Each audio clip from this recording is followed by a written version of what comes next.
नमस्कार। ज्योतिष संसार देखने वाले सभी मित्रों का मैं पंडित राजन शर्मा हार्दिक स्वागत करता हूं, अभिनंदन करता हूं।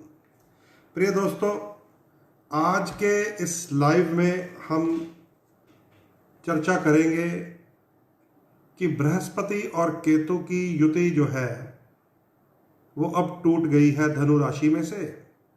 अब धनु राशि में देवगुरु बृहस्पति अकेले बिल्कुल अपने घर में पूरा उनका पावर बड़ा रहेगा, हम सबके लिए प्रभावशाली रहेंगे, हमें इसका बहुत लाभ भी होगा।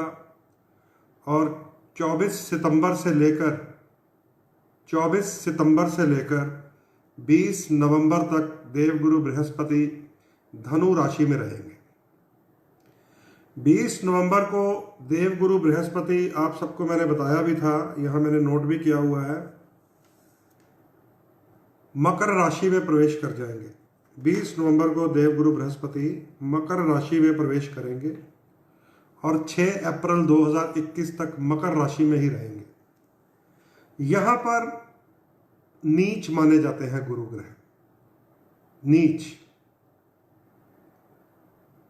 नीच के बृहस्पति का जो गोचर होगा, गोचर का मतलब होता है ग्रह को बोला गया चर, उसकी चाल, ग्रह की चाल। नीच का जो गोचर होगा या हमारी जन्म पत्री में हमारे जन्म के समय भी कोई ग्रह नीच हो सकते हैं। आइए मैं आपको आज बताऊंगा कि नीच जब होंगे गुरु किन किन के लिए शुभ योग पैदा कर देंगे। बहुत कई बार हैरानगी होती है कि नीच ग्रह के कारण शुभ योग कैसे पैदा हो सकता है। नीच जब होंगे बृहस्पति, नीच जब बृहस्पति होंगे तो किन लोगों के लिए शुभ योग पैदा करेंगे। हमारी कुंडलियों में भी सूर्य नीच हो सकते हैं, बृहस्पति नीच हो सकते हैं, शुक्र नीच हो सकते हैं, शनि नीच हो सकते हैं। नीच मतलब ऐसी राशि जहां पर जाकर उस ग्रह की शक्ति कमजोर हो जाती है। नीच का मतलब नहीं है कि ग्रह नीचता वाली हरकतें करने लग गए हैं। वो नीचता वाली हरकतें तो इंसान ही करता भैया। वो ज्योतिष की जो भाषा सदियों से लिखी आई है हमारे शास्त्र में, उसी का हम प्रयोग करते हैं। हालांकि कई बार मैंने प्रयास किया है कि नीच शब्द की जगह कमजोर शब्द इस्तेमाल किया जाए कि यहाँ पे आपका ग्रह कमजोर हो जाएगा, लेकिन फिर वो सामने वाले क्लाइंट्स को समझ नहीं आती कि क्या बताया जा रहा है। कमजोर क्या होता है? पूरा कमजोर का मतलब होता है नीच ग्रह होना। तो आपकी, मेरी, हम सबकी कुंडलियों में भी ग्रह नीच हो सकते हैं जब हमारा बर्थ हुआ था। लेकिन आप देखेंगे कि नीच के ग्रह के कारण भी लोग ऊंचाई को छू गए हैं, ये भी याद रख लीजिए। कुंडली में नीच बृहस्पति हो, नीच सूर्य हो, नीच मंगल हो, नीच शनि हो, उसके कारण भी लोग ऊंचाई को छू जाते हैं। ये मैं इसलिए बात साझी कर रहा हूं क्योंकि जब पिछली बार बृहस्पति का टॉपिक आपके साथ साझा किया था, तो जैसे ही मैंने आपको बताया कि 20 नवंबर से लेकर 6 अप्रैल तक गुरु ग्रह मकर राशि में नीच का फल देंगे, तो मुझे बहुत सारे दोस्तों ने अपनी जन्म कुंडलियां भेजी हैं जिन लोगों के नीच के बृहस्पति हैं कुंडली में भी। उन्होंने बड़ी चिंता से प्रश्न पूछा है कि पंडित जी, अगर 20 नवंबर से 6 अप्रैल तक बृहस्पति नीच होंगे तो क्या हमारे जीवन में भी कोई ऐसा दुष्प्रभाव आएगा? क्योंकि नीच शब्द तो ऐसे लगता है जैसे कोई ना कोई बुरा काम होने वाला है। तो मैं आपको बिल्कुल स्पष्ट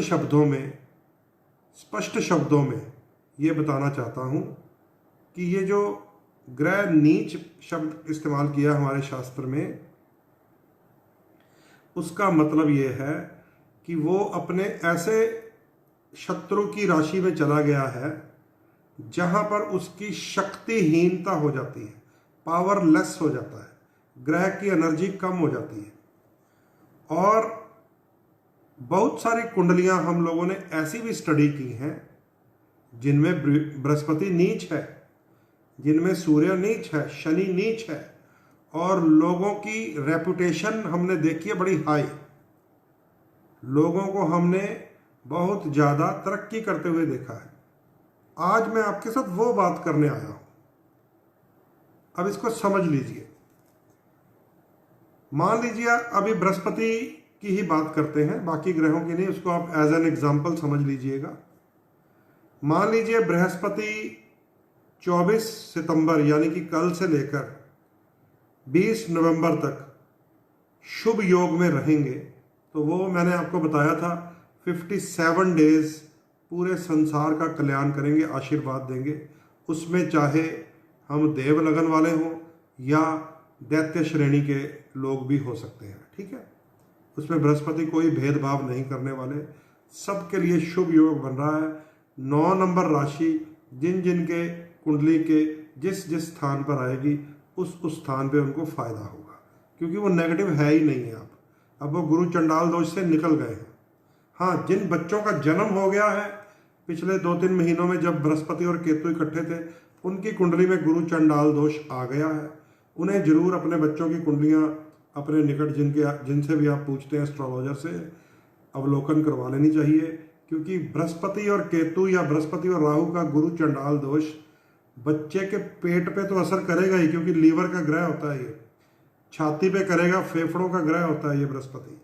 साथ ही में गुरु पे, दादा पे, बाबा पे भी करेगा, बुजुर्गों पे करेगा, दादकों के ऊपर खासकर। तो जिनके बच्चों की कुंडली में बृहस्पति केतु या पहले बृहस्पति राहु वाली कुंडली है, उन्हें इस सिस्टम को समझकर अपने उपाय की श्रेणी में जाना चाहिए, ठीक है। इसको आप समझ लीजिए। दूसरी बात जो आज हम शेयर करने जा रहे हैं वो ये कि अब जो गोचर हमें मिलना है नीच की राशि के बृहस्पति का, और किन किन भावों में उसका गोचर होगा, उसका क्या मतलब है हमारा। शर्मिला सरकार ने लिखा है, मून अपने मित्र चंद्र के घर में नीच होते हैं। मून अपने मित्र चंद्र के घर में नीच होते हैं। मून अपने मित्र के, चलिए ये क्वेश्चन ही रॉन्ग है, कृपया इसको मत लिखें। मैंने आपको बोला मेरे टॉपिक के साथ रहे। मून अपने मित्र चंद्र के घर में कैसे नीच हो सकता है? चंद्रमा स्वयं मून है, वो चंद्रमा के घर में कैसे नीच हो सकता है? इसको जो मैं कहता हूँ वो सुनिए। मुझे पता है आपने मंगल लिखना होगा। मंगल अग्नि होता है, चंद्र जल होता है, वो अलग नियम है उसका, ठीक है। तो ये रॉन्ग क्वेश्चन आपने लिखा होगा। मून का तो वो अपना ही घर है, कर्क राशि। मंगल उसमें जाके शांत होते हैं, क्योंकि मंगल अग्निकारी ग्रह है और चंद्रमा जल है। समझ गए? आप खौलती हुई अग्नि में पानी डाल दीजिए, अग्नि शांत हो जाएगी। कभी आप फायर ब्रिगेड को किसी की आग बुझाते हुए देखेंगे तो आपको पता चलेगा मून, चंद्रमा जल ही होता है जो मंगल को शांत कर देता है, उसकी शक्ति को कमजोर कर देता है, क्षीण कर देता है। तो यही तो मैं समझा रहा हूं कि कोई भी ग्रह जिस राशि में जाकर कमजोर हो जाता है, शक्तिहीन हो जाता है, जैसे मंगल जल में जाकर कमजोर हो जाता है, अग्नि पानी में जाकर जैसे बुझ जाती है, तो वही आज का हमारा चर्चा का विषय है। लेकिन मैं आपको यह बता रहा हूं कि बृहस्पति नीच और आदमी लाखों करोड़ों की रेपुटेशन में। बृहस्पति नीच तो आदमी ऊंच, टूच नहीं ऊंच। वो कैसे होता है? क्योंकि बहुत सारी कुंडलियां आपके पास भी होंगी, हम लोग भी स्टडी करते रहते हैं। तो हम क्योंकि एक एक ग्रह की बात कर रहे होते हैं, है ना। जब राहु की बात कर रहे हैं तो राहु की कर रहे होते हैं, जब बृहस्पति नीच की बात कर रहे होते हैं तो उसकी नीच राशियों की कर रहे थे, उच्च की कर रहे थे उच्च की। तो कई लोग कहते हैं भाई एक ही ग्रह के साथ तो सारी कुंडली घूम नहीं सकती, कई लोग ये भी कह देते हैं। तो ये एक ऐसा प्लेटफॉर्म है जिसमें सिर्फ डिस्कशन हो रही होती है पर प्लैनेट। उसका मतलब ये नहीं कि बाकी सारे ग्रह सो गए हैं, एक ग्रह अगर नीचे है तो बाकी सब सो गए हैं। कई लोगों को बड़ी जल्दी होती है, इसीलिए तो मैंने अभी एक क्वेश्चन पुट किया था सबसे कि एक आदमी अपना दांत निकलवा कर आया, उसके दांत में बहुत दर्द था, आने के बाद घर आके बैठा, अचानक हार्ट अटैक से उसकी मृत्यु हो गई। तो बोलिए कौन सा ग्रह असर कर रहा है? तो ये कई मित्र ऐसे भी हैं जिन्हें ये होता है कि एक ग्रह से कैसे कुंडली घूमती है। ये डिस्कशन हो रही है पर प्लैनेट हम बातें कर रहे हैं। तो बृहस्पति की आज इसलिए बात कर रहे हैं क्योंकि बृहस्पति ग्रह को समय मिला है हमारे जीवन में परिवर्तन करने का। बृहस्पति 57 डेज हमें फायदा देंगे, उसके बाद नीच राशि में चले जाएंगे तो भी फायदा देंगे। अब इसको समझ लीजिए, जितने दैत्य श्रेणी के लगन हैं, वृष लगन और तुला लगन, दोनों शुक्राचार्य जी के लगन हैं, दोनों शुक्राचार्य जी के लगन हैं। शुक्र असुरों के गुरु हैं, बृहस्पति देवों के गुरु हैं। अब अगर आपका वृष लगन और तुला लगन है और शुक्र के प्रबल कंपिटिटर बृहस्पति हैं, क्योंकि वो भी प्रिंसिपल है अपने थॉट्स के जो असुरों को ज्ञान देते हैं, और बृहस्पति भी प्रिंसिपल है अपनी थॉट्स के, दोनों प्रिंसिपल ऑफ थॉट्स हैं, जुपिटर भी और वीनस भी। अगर आपकी कुंडली वृष लगन या तुला लगन की है तो आपके लिए मेन कंपिटिटर जुपिटर होता है। अगर जुपिटर कुंडली में ऐसी राशि में चले जाए जहां वो कमजोर हो जाएगा तो क्या समझेंगे आप? आपका एंटी प्लैनेट कमजोर हो गया। इससे आपके शुक्र को बल मिलेगा। जैसे ही शुक्र को बल मिलेगा तो रईसी बढ़ जाती है। अगर कुंडली में उसकी पोजीशन अच्छी हुई, गुरु नीच हुआ, शुक्र बढ़िया हुआ, आदमी अमीर नजर आता है। तो तुला लगन और वृष लगन, आपके लिए जुपिटर का कमजोर होना आपके शुक्र को मजबूत कर देता है। इसलिए बहुत सारी कुंडलियां आप ऐसी देखेंगे जिनमें जुपिटर मकर राशि में कमजोर हो, नीच हो, तो इंसान का दर्जा सेलिब्रिटी जैसा बना होता है, सेलिब्रिटी जैसा।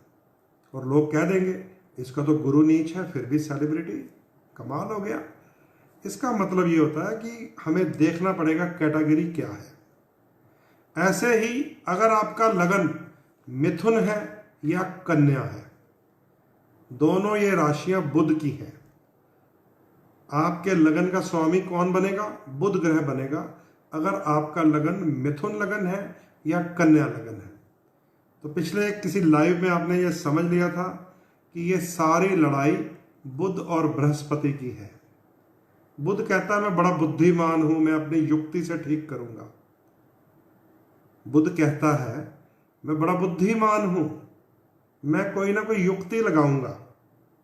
बृहस्पति कहता है मैं भाग्य हूं, तुम जितनी मर्जी बुद्धि लगाओ, जब किस्मत आएगी, जब भाग्य आएगा, तब कुछ ना कुछ होगा। तो ये सारी लड़ाई बुध और बृहस्पति की है, और ऐसा हमने देखा भी है। दंत कथाओं में हम बीरबल और अकबर की कथाएं पढ़ते रहते हैं। अब अगर बीरबल जो है वो बुध है, बुद्धिमान, और अकबर जो है वो भाग्य है, जुपिटर है। अकबर बीरबल की कहानियां हम लोग पढ़ते रहते हैं, बचपन से ही पढ़ते आ रहे हैं। तो अगर जुपिटर भाग्य है, बुध बुद्धि है, तो बीरबल को राजा होना चाहिए था। किस्मत वाले को नहीं, बुद्धि वाले को राजा होना चाहिए था। इसका क्या मतलब होता है कि बुद्धि, कंप्यूटर चलाने वाला, कैलकुलेटर चलाने वाला, कोई बड़ा पढ़ा लिखा इंसान किसी अनपढ़ के ऑफिस में काम कर रहा हो सकता है। किसी ऐसे लाला जी के दफ्तर में कैलकुलेटर चला रहे होते हैं मुनीम जी कि लाला जी की ज़्यादा पढ़ाई लिखाई नहीं होती, लेकिन ऑफिसर की, उनके ज़्यादा पढ़ाई लिखाई होती है, उनके मैनेजर की। तो ये सारा खेल किसका है? बुध और बृहस्पति का।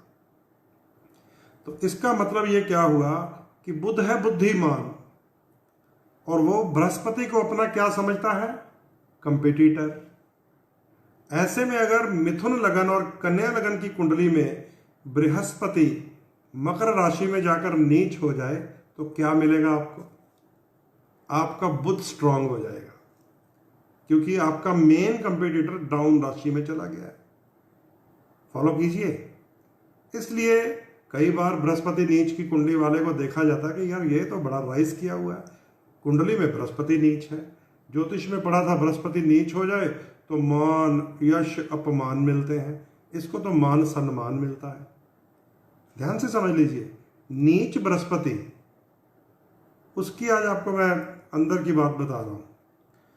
ऐसे ही अगर दैत्य श्रेणी का तीसरा ग्रह है, कौन है? शनिदेव, जिसकी दो राशियां हैं, मकर राशि और कुंभ राशि। अब मकर राशि में तो शनि महाराज की जब पहुंचते हैं देवगुरु बृहस्पति तो पूरे शक्तिहीन हो जाते हैं, जिसको कहते हैं नीच का बृहस्पति, बोला ही गया है। क्यों? क्योंकि ये स्लो प्लैनेट का घर है। Shani is the one of the most slowest planet. 2.5 साल एक ही राशि में भ्रमण करता है। तो जुपिटर जैसे ही उसके घर में जाएंगे तो वो भी बड़े धीमे हो जाते हैं। धीमे क्योंकि अगर आप मेरे घर में आएंगे, अगर मैं बिल्कुल धीमा सा हूँ, सुस्त सा हूँ, अच्छा चलिए उठते हैं, क्या करेंगे 6 बजे उठ के, आराम से उठते हैं। 8 बजे का तो अलार्म है, अलार्म बजेगा उसको भी बंद कर दूंगा।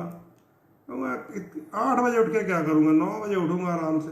अब मैं सुस्त हूँ तो मेरे घर में अगर आप आए हैं तो आप कहेंगे अच्छा अगर यही नहीं उठ रहा जिसने उठ के मुझे चाय पिलानी है तो मैं उठ के क्या करूँगा। समझे? बृहस्पति जब शनि के घर में जाते हैं तो ये ऐसा सिस्टम बनता है। फिर वो उठ गया तो फिर कभी कहता, कभी इधर टहल रहा है, कभी इधर दांत में लेकर खचर खचर खचर खचर कर रहा है ना। और जो बृहस्पति महाराज उसके घर में बैठे देख रहे हैं ये दातुन भी नहीं इतनी देर में कर रहा है, कब ये दातुन करेगा, कब नहाएगा, पहले ये नहाएगा फिर मैं जाऊंगा बाथरूम में, क्योंकि घर का स्वामी ये है, पहले स्वामी को अधिकार देना चाहिए। जब ये नहाएगा तो अगला प्रोसेस करेगा, चाय पिलाएगा, खाना बनाएगा, मंगवाएगा, जो भी करेगा। तो स्वामी जो है घर का वो शनि है, वो है धीमा ग्रह, वो है स्लो प्लैनेट, उसमें आलस्य है।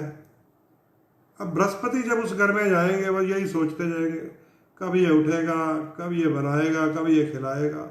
अब 2.5 साल एक राशि में रहने वाले शनि महाराज ऐसे ही करते हैं, धीरे धीरे धीरे धीरे धीरे धीरे करते हैं जो भी करते हैं।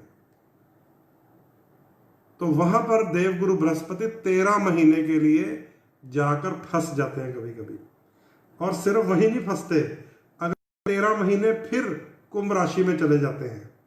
अगले 13 महीने फिर शनिदेव के घर में होते हैं।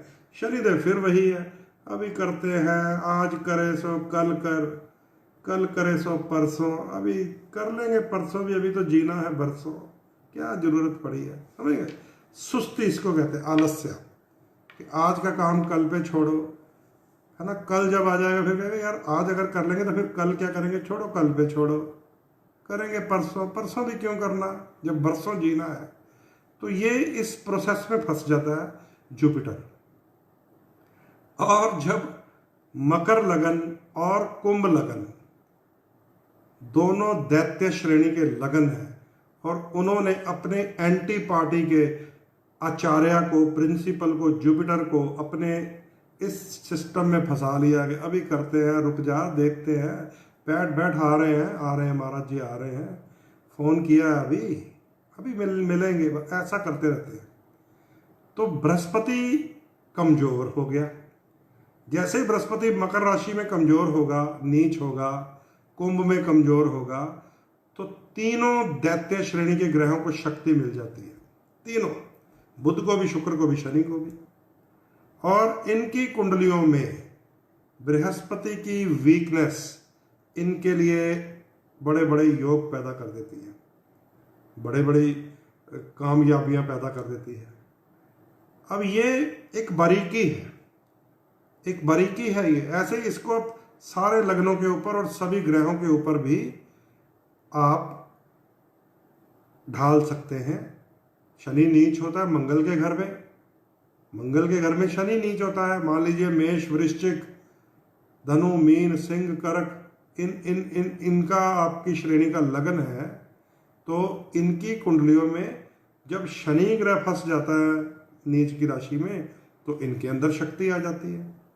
तो बहुत सारे ऐसे लोग भी होंगे जो नीच शनि वाली कुंडली लेकर घूम रहे होंगे, लेकिन होंगे बड़े तगड़े। नीच सूर्य की कुंडलियां मैंने बहुत देखी हैं, बहुत कुंडलियां मैंने देखी हैं, बड़े बड़े सेलिब्रिटीज की, फिल्म स्टार्स की, पॉलिटिशियन की, जिनका सूर्य नीच है, जबकि शास्त्र की जो बस स्टैंड वाली किताब पढ़ेंगे उसमें लिखा होता है सूर्य अगर तगड़ा होगा, सूर्य अगर तगड़ा होगा तो राज दरबार से सुख मिलेगा। हमारे पास नीच सूर्य वाली कुंडलियां हैं। अब नीच सूर्य का मतलब है भ्रष्ट नेता भी तो हो सकता है। भ्रष्ट नेता जो होता है, नेता तो वो सूर्य नहीं बना दिया ना। अगर आज के युग में अगर हम किसी का स्टेटस और स्टैंडर्ड पैसा देखकर करते हैं, जो कि ज्योतिष नहीं बोलता उसको, ज्योतिष अमीरी को सुख नहीं बोलता, इसको याद रख लीजिएगा। ना ही अमीरी सुख होती है। हमारे पास बहुत सारे ऐसे लोग भी आ जाते हैं जो बड़े सुपर रिचर होते हैं, लेकिन ऐसी ऐसी उनके परेशानियों में घिरे होते हैं, बीमारियों में घिरे होते हैं, घरेलू चिंताओं में घिरे होते हैं, पर्सनल प्रॉब्लम्स में घिरे होते हैं, पैसा काम नहीं कर रहा होता। लेकिन हम आप जो साधारण जनता है, हम कहेंगे यार ये बड़ा अमीर आदमी है, ये बड़ा सुखी होगा। ऐसा नहीं होता। इसलिए जो ज्योतिष के शुभ योग हैं उसका संबंध अमीरी से नहीं। अगर अमीर को सेलिब्रिटी कहते हैं और आप कहें जी इसका गुरु नीच है, सूर्य नीच है, फिर भी अमीर है, सेलिब्रिटी है, तो वो भी असेसमेंट रॉन्ग होती है, वो भी रॉन्ग होती है। अब जितने फिल्म स्टार्स होते हैं, अब फिल्म स्टार्स की बात कर लेते हैं क्योंकि ये खुला टॉपिक है, ये कौन सा हमने बांधा हुआ है किसी ग्रह के साथ। जितने फिल्म स्टार्स होते हैं, अब ये बताइए आप, 98 लोग अभी भी मेरे साथ जुड़े हुए हैं, 99, उनका शुक्र अच्छा होता है कुंडली का या बुरा होता है, ये बताइए। चलो 2 मिनट आपसे बात कर लेता हूं आपके कमेंट लाइन में। क्योंकि फिल्म स्टार्स के पास आप बड़ी बड़ी गाड़ियां देखते हैं, उनका बड़ा सुंदर रूप देखते हैं पर्दे के ऊपर, है ना, उनकी ड्रेसेस देखते हैं, उनके स्टाइल देखते हैं, उनके डायलॉग पे ही जान लुटाने को तैयार हो जाते हैं। अमीरी देखते हैं उनकी कि ये जी एक फिल्म का 1 करोड़ लेता है, ये 2 करोड़ लेता है। सब फालतू गप्पे हैं, ये आपको पता भी है। सिर्फ नाम होता है ये फिल्म 500 करोड़ बना गई, क्योंकि ब्लैक मनी अनाउंस करनी होती है, ब्लैक मनी अनाउंस करनी होती है। मैं बोलूँगा मेरी फीस 2 करोड़ रुपए है जी, अनाउंस हो गया कि ये 2 करोड़ लेते हैं, मैं उनको अपने पेपरों में खपा सकता हूँ 2 करोड़ रुपए इधर उधर से, जहाँ से भी आ जाएगा, समझे। तो ये आप समझ लीजिए कि फिल्म इंडस्ट्री के लोग, जो शुक्र ग्रह है, शुक्र ग्रह की बात कर रहा हूं, उसकी अगर आप उनकी असेसमेंट करेंगे तो शुक्र ग्रह एक्चुअल में एक पत्नी का सुख देता है तो शुभ होता है। नोट कर लीजिए ये बात को, बड़ी इंपॉर्टेंट बात आपसे मैं कर रहा हूं। भगवान श्री राम ने यह संकल्प किया था, भगवान श्री राम ने यह संकल्प किया था कि वो सिंगल वाइफ, एक पत्नी के पति बनेंगे, बस। तो शुक्र लक्ष्मी का जो शुभ रूप है, जो माँ लक्ष्मी का शुभ रूप है, वो शुक्र है। इसीलिए वैभव लक्ष्मी की पूजाएं की जाती हैं शुक्र को ठीक करने के लिए। और वो वाइट मनी है, याद रख लीजिए, वो लिमिटेड मनी है। जब शुक्र का आनंद जीवन में आता है, सुख आता है, तो घर में खुशहाली होती है। उसका 2 नंबर के पैसे के साथ कोई लिंक नहीं है, याद रख लीजिए। उसका डाइवोर्स, तलाक, multi partner, multi bed partner, sexual partners के साथ अच्छे शुक्र का कोई लिंक नहीं है। अब आप ये देख सकते हैं, अब आप ये देख सकते हैं कि ये जो नीच का शुक्र, ये जो खराब शुक्र, ये जो तंग करने वाला शुक्र, ये जो कास्टिंग काउच के ऊपर सरेंडर करवाने वाला शुक्र, सरेंडर करवाने वाला शुक्र, ताकि रोल मिल जाए, यही तो पोलें खुल रही हैं आप, यही तो पोलें खुल रही हैं ना आप बॉलीवुड की स्टार्स की। Divorces maximum, multi partners maximum, multi bed partners maximum. तो ये फिल्म स्टार्स की बात कर रहा हूं, जो प्रैक्टिकल है, जो छुपी नहीं हुई है, छुपी ही नहीं है, ठीक है ना। हर एक के मल्टी पार्टनर्स हैं, हर एक के डाइवोर्स हुए हुए हैं, हर एक के अलग अलग अफेयर्स हैं। तो अब ये बताइए कि ये शुक्र अच्छा है या शुक्र बुरा है। आपने बहुत सारे लोगों ने नीचे लिखा है, तो यहाँ पे एक मुझे मैसेज पढ़ने को मिला था, मैं सबके मैसेज पढ़ लेता होता हूँ जल्दी जल्दी में। हाँ, सुमित गुंबर ने क्या लिखा देखिए, आप 100 लोगों में सुमित गुंबर हैं। उन्होंने कहा कि नीच शुक्र for professional life is good but not for married life. इसको नोट कर लीजिए, इस कोटेशन के ऊपर स्टार बना दीजिए। समझ गए, मिस्टर गुंबर ने लिखी है जो बात, उसको आप समझ लीजिए। तो यहां पर नीच का शुक्र होगा तो 1 मिनट में सरेंडर करने की भावना अंदर आती है, और जब सरेंडर हो गया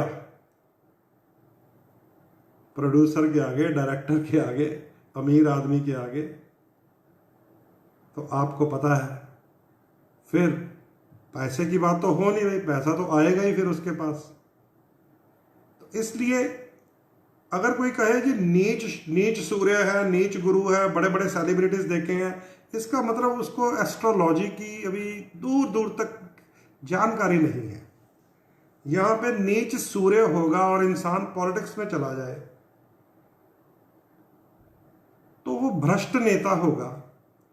अब जितना भ्रष्ट नेता होगा, एक पुल बनेगा तो एक उसकी कोठी बन जाएगी, एक कॉलेज बनाएगा तो एक फार्म हाउस खरीद लेगा, एक कोई एमिनेशन का सौदा कराएगा तो अपने बैंक भर लेगा विदेशों में।